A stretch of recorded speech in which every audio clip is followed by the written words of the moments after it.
Hello and welcome to the Improving Healthcare podcast, brought to you by Develop Consulting, the trusted healthcare improvement consultancy, specialising in both primary and secondary care areas. Now, I'm Darren Jones, and today I'm hosting something a little bit different. It's part of our Healthcare Voices series. I'm meeting with Sue Blackman. She's the new commercial account director for Develop Consulting, and we're going to find a little bit more about her background and what she'll bring to the work that's really been delivering benefits to the NHS. Sue, welcome. Really glad to have you with us. For those of us that don't know you, haven't met you before, who is Sue Blackman and what's that journey in the NHS look like over the course of your rather storied career? Oh, yeah, thanks, Darren. Really, really great to be here and just have the opportunity to tell people a little bit about myself. It's a bit of a dangerous question to start with, I guess, because I've been in the NHS for almost 30 years. So I'll try not to take up the whole podcast. But to give you a little bit of a snippet of my history and kind of who I am. So I actually cut my teeth in the NHS in the Department of Health. So I almost went full circle as part of my career. But I cut my teeth in procurement in the DH, and it gave me a really interesting kind of introduction into kind of how healthcare policy and national programs are developed. So I did a lot of work on that time. It's sort of diagnostic medical equipment, so could kind of understand how that kind of central machine sort of really worked. And I guess also it was there that I got my first taste of really large-scale transformation. So I was supporting what was then called the Supply Chain Excellence Programme. And it was probably the first opportunity I got to work with one of the big four consultancies. And it was that programme from which NHS supply chain evolved. And I would just remember being fascinated, not so much by the Gantt charts and the risk logs, but it was the people side of change. I loved the pace. I loved the energy. I loved seeing that kind of tangible progress being made. And I think that's where my passion for transformation kind of really, really began. And then from there, as with all things, the NHS, things are constantly evolving and changing. And I got the opportunity to work more in the acute sector. So I was really keen, having spent sort of 10 or so years in the centre, I wanted to move a little bit closer to the coalface. So I got the opportunity to work in the southwest on some trust acute programs, so sort of digital programs, implementing electronic patient records sort of work, really interesting kind of work, working with frontline staff, which also really, really loved. And also from there, I got the opportunity to move into some commissioning work.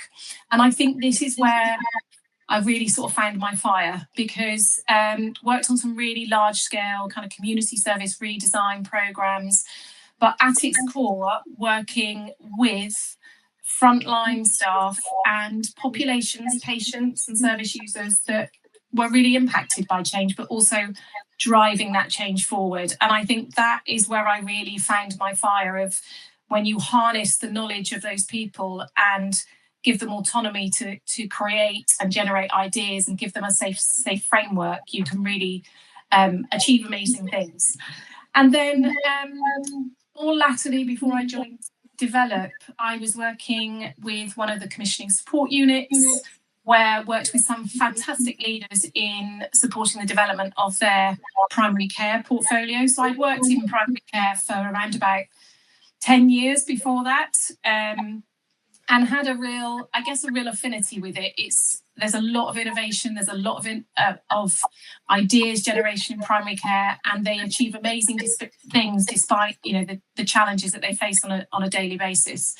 And it was in the CSU that I was supporting the General Practice Improvement Programme, obviously, of which Develop is also one of the partners. So that was my first introduction, if you like, into Develop as well. So yeah, I think what's remained constant throughout my years, I'm happiest when I'm probably closer to the coalface and I'm working alongside people who are driving change, are impacted by change, and it's really about sort of supporting them with tangible actions, tangible frameworks to help them really kind of achieve their ambitions.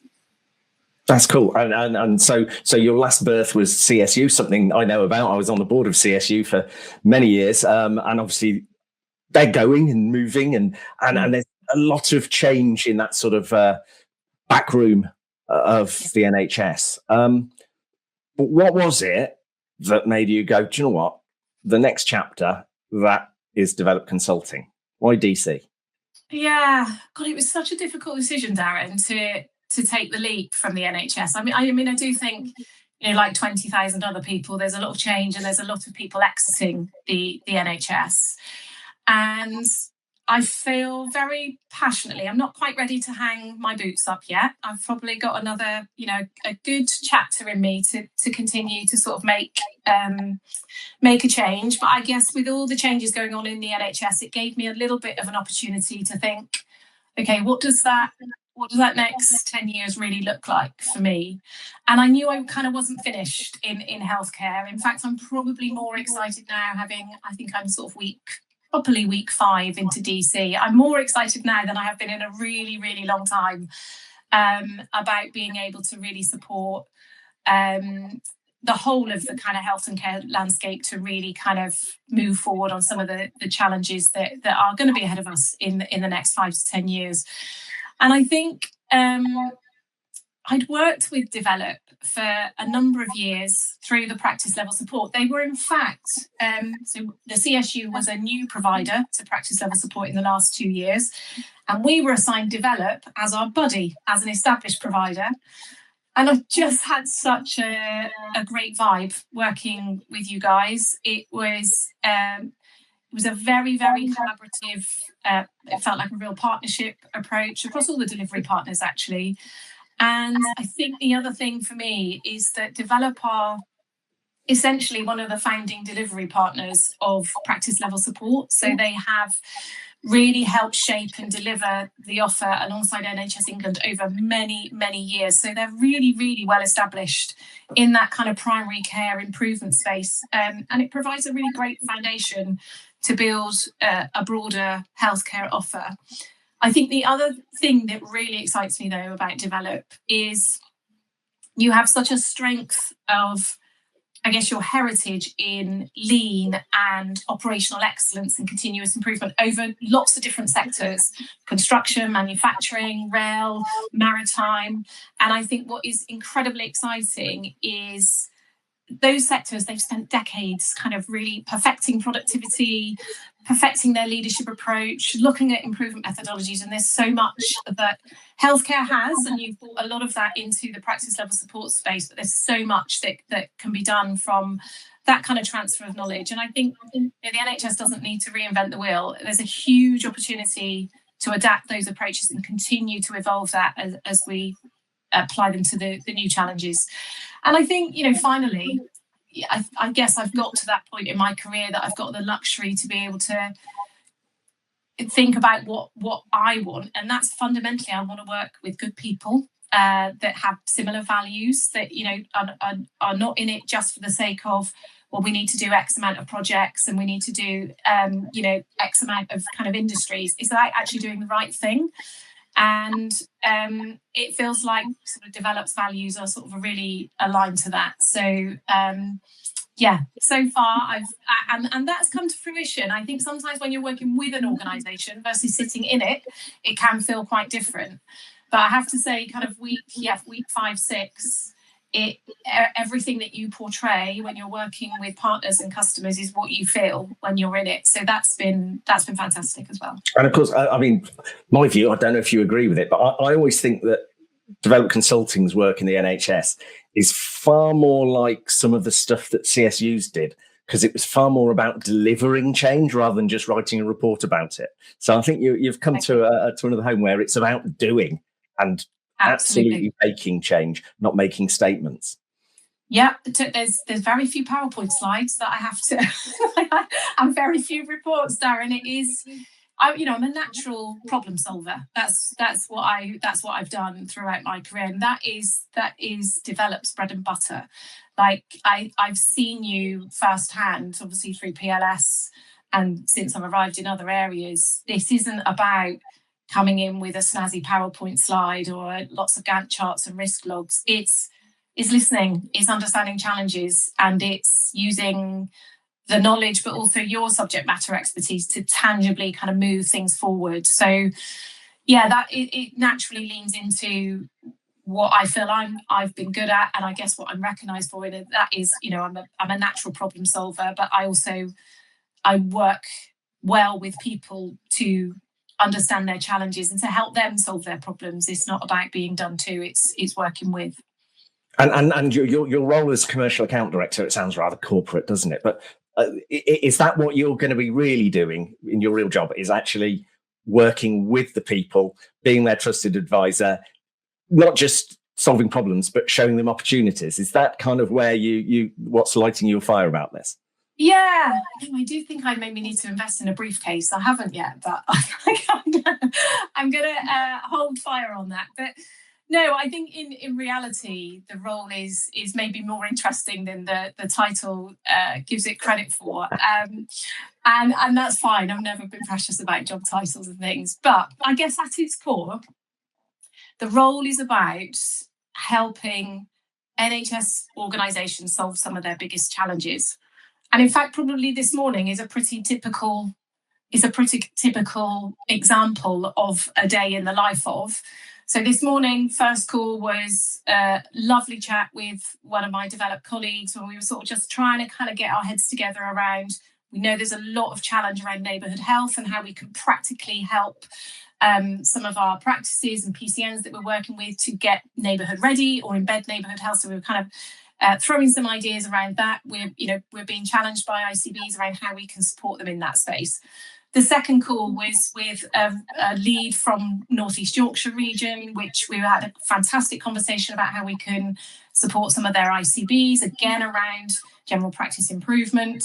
The third call was with a practice who had approached us to say, I've heard about this programme.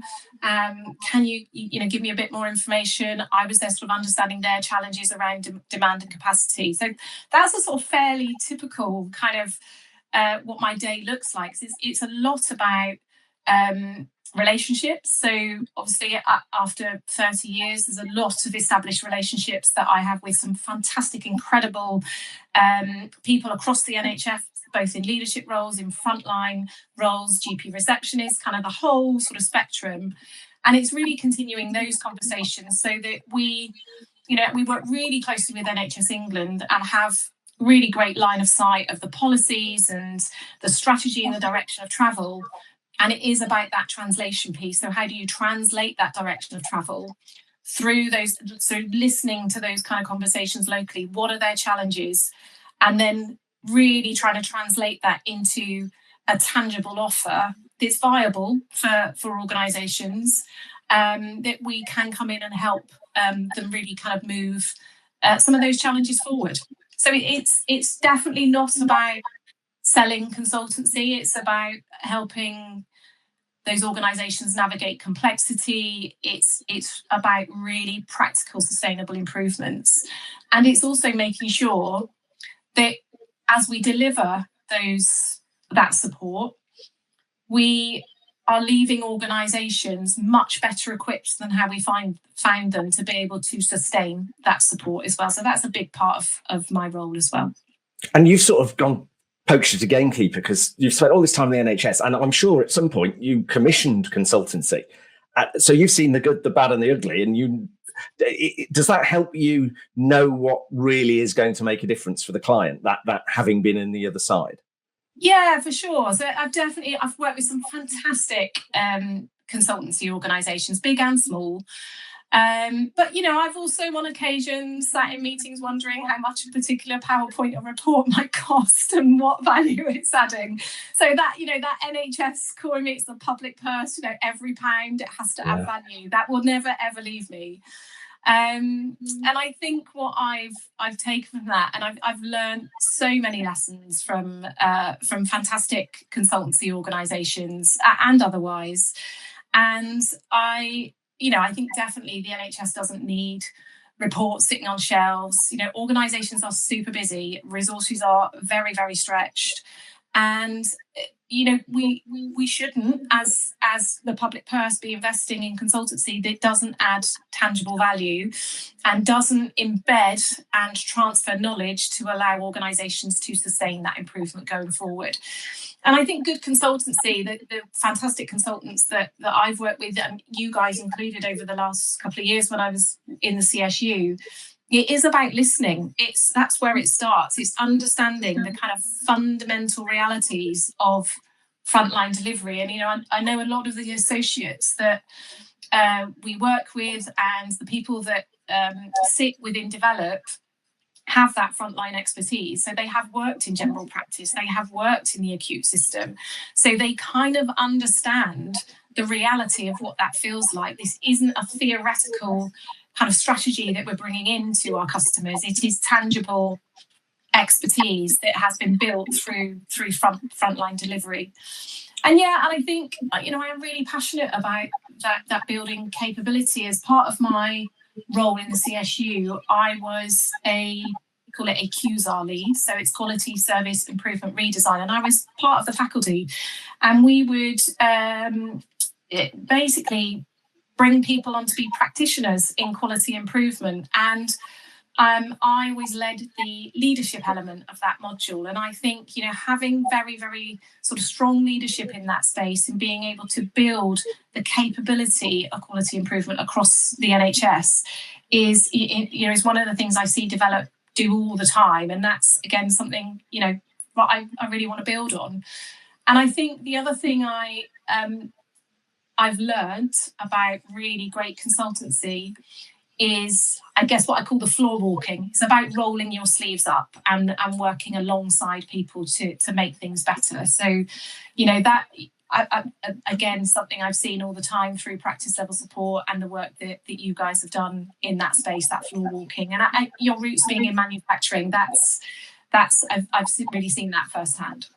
And it sounds to me, so you've worked with loads of health leaders from GP practices right up to DH, whatever.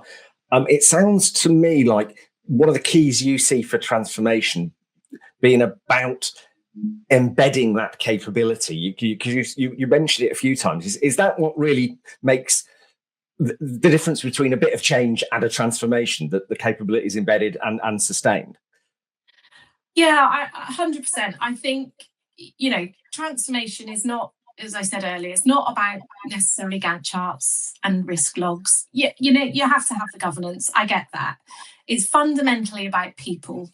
And I think what I've seen when I've been involved on really successful change programs that have then embedded change, we're not talking about structures. We're not necessarily talking about funding, although that's always a bit of a gnarly issue. We're not always talking about even technology, even when it's a technologically driven transformation. It's about the relationships and the leadership and culture. It's about giving people space, headspace, physical space, a framework in which they can really innovate and create. And I think that's always the biggest challenge, isn't it? Particularly in the NHS. We're so busy just on that treadmill of doing the day job. Being able to breathe and innovate can be really challenging. So where I've seen really successful transformation is where you create a very, very safe environment for everybody to input into that change, because that's what really makes it stick. And I've seen incredible things with very little resource, because they've created the right environment, they've brought the right people together, and they've been able to sustain that. I think it's also, it isn't a one size fits all. What works brilliantly in one organisation and one system won't necessarily work somewhere else. So it is about sort of tailoring to the local needs, whilst obviously remaining aligned to that bigger picture. In fact, one of the things that really resonated with me, so in my, I think, sort of third or fourth week, Develop invited me along to Toyota manufacturing for a day to sort of just learn about, again, the history of Toyota and sort of lean management is where a lot of the roots are. And it was totally blown away. I didn't quite know what to expect walking around a car manufacturing sort of facility. But what I came away from that day, the key thing, quality improvement isn't a specific team or even a program, or it's just happens. It happens every single minute of every single day, because the way the infrastructure works at Toyota is it's just part of everybody's business. So to be able to replicate even a small percentage of that in the NHS, and I do see it happening, but it was so powerful to understand how any idea from any level of that business is acted upon, it's listened to, and it's ingrained in their way of working. And it was although I've heard lots about that, that legacy, it was really powerful. And we took, I think, about 20 NHS people with us, and then you could also just see the kind of the cogs whirring about how some of this can really translate. Because I think when you give that power to people to innovate, suggest improvements, and that those ideas are listened to and acted upon, everybody just feels responsible for making things better. So that's the kind of culture I'd love to see. Great. And time's running out. Need to wrap up. Just quickly, if I sit down with you in 12 months, do this again, what will you think success looks like for your little life with DC? Yeah, so I mean, you guys have already got a really great, strong kind of presence in the primary care space, and particularly around PLS. Your foundation is there. So I'd love to look back and say we've helped to build on that and shape some really kind of exciting healthcare offers that, at its core have that, lean improvement, taking people with you on the journey, but maybe around different sectors. I'm full of ideas. I'm thinking like dentistry could really benefit from a practice level support offer. It's it has its own challenges around access. So thinking about how can we build on developed strengths and support other areas. And whilst Develop is a really trusted partner in that primary care space, how can we really build on that and build the footprint? We're working with 2 specific regions currently, and lots of work to do in that space. So I think there's definitely opportunities to build on what you guys already have in terms of a really strong reputation. But I also think personally for me, probably success is much simpler. I think if I'm still excited to get up on a Monday morning, learn new things, work with brilliant people, and making a genuine difference to the organisations we're working with, but also the patients and populations they serve, I'd consider that a huge success. And if I've managed to escape that consultancy jargon and PowerPoints, then I'll be very, very happy. Excellent. Well, I do look forward to, in 12 months, having that conversation. I'm sure you'll have made a real impact. Sue, it's been great having you. Thank you very much. If anybody wants to contact Sue, go onto our website. You'll be able to get a message across to her, whether you know her before she was at DC or you just know her from this podcast. Thank you for listening. This has been the Improving Healthcare podcast. Develop Consulting brought it to you. They're a trusted source of healthcare consulting in both secondary and primary care, and they really are helping organisations implement genuine change that protects and improves patient outcomes and budgets. Now, if you like this podcast, do make sure you subscribe on whatever platform you listen to. Press the bells if it's on YouTube. If you want more insights, you can go straight to the Develop Consulting website. That's develop-consulting.co.uk, and you can subscribe to various updates there. But if you have any burning issues you really want to explore in further episodes of the Improving Healthcare podcast, do get in touch with us at info@develop-consulting.co.uk, and we can discuss topics that really interest you, or possibly you might even want to come on to one of our podcasts. Wouldn't that be fun? So for now, thank you very much. Thank you, Sue. Thank you for everyone for listening or watching, and we'll see you again soon.